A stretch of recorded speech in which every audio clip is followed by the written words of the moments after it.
751 yılı, yaz ayları.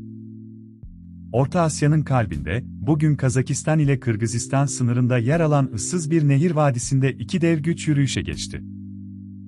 Biri doğudan, biri batıdan gelen bu ordular, tarihin akışını sessizce değiştirecek bir karşılaşmaya doğru ilerliyordu.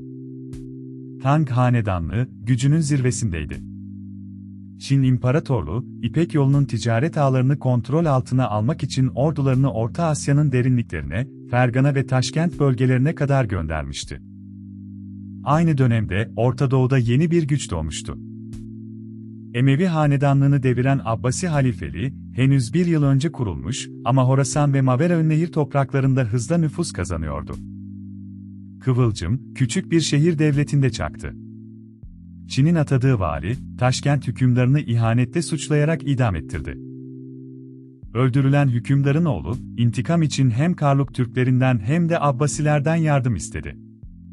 Çin ordusunun başında Kore kökenli ünlü General Gao Vianzi vardı.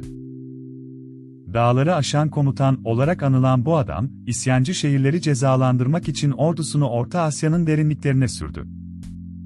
Abbasi halifeliğinin Horasan valisi Ebu Müslim, karşılık olarak komutan Ziyad bin Sarih'i, Birleşik Arap ve İranlı birliklerle Çin ordusunu durdurmaya gönderdi. Temmuz 751'de, iki ordu Talas Nehri kıyısında karşı karşıya geldi. Ne Bağdat'a ne de Çin başkenti Çangan'a yakın, dünyanın ıssız bir köşesindeydi burası, ama önemi hiç de küçük değildi.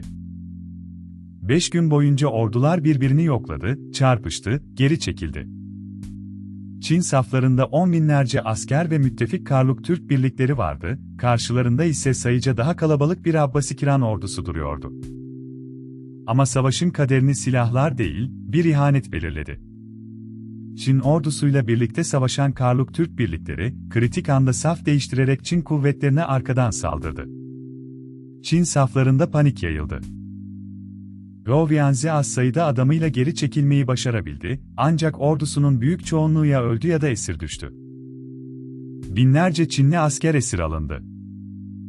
Uzun kervan yollarıyla Semerkant'a, hatta bazıları Bağdat'a kadar götürüldüler, bu topraklarda hiç beklemedikleri bir gelecek onları bekliyordu.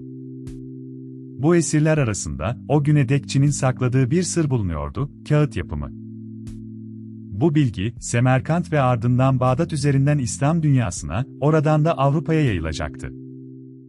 Talas Savaşı, Tang Çin'inin batıya doğru yayılmasını durdurdu. Orta Asya'nın Türk ve İran kökenli halkları, yüzyıllar boyunca Çin'in değil İslam dünyasının kültürel yörüngesine girdi. Ama Talas tek başına Tang'ı çökertmedi. 4 yıl sonra, 755'te patlak veren Annus Han isyanı, Çin'i Orta Asya'daki tüm birliklerini geri çekmeye zorlayarak bu geri çekilişi kalıcı kıldı. Ain Jalut gibi kalabalık orduların çarpıştığı gürültülü bir meydan değildi burası. Ama sessizce, yüzyıllar boyu sürecek bir medeniyet rotası çizildi, İpek Yolu'nun kaderi bu vadide belirlendi. Bugün Talas Nehri kıyısında büyük bir anıt yok.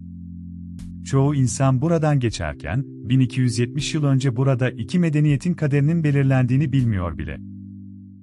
Kılıçlar paslandı, ordular tarihe karıştı, ama bir esirin çantasındaki kağıt hamuru bilgisi yaşamaya devam etti. Bazen bir savaşın en kalıcı mirası, meydanda dökülen değil, taşınan bilgidir. Talas Savaşı bize hatırlatıyor, tarihin en büyük dönüm noktaları her zaman en gürültülü meydanlarda yaşanmaz. Bazen, unutulmuş bir nehir kıyısında, sessizce şekillenir geleceğin haritası.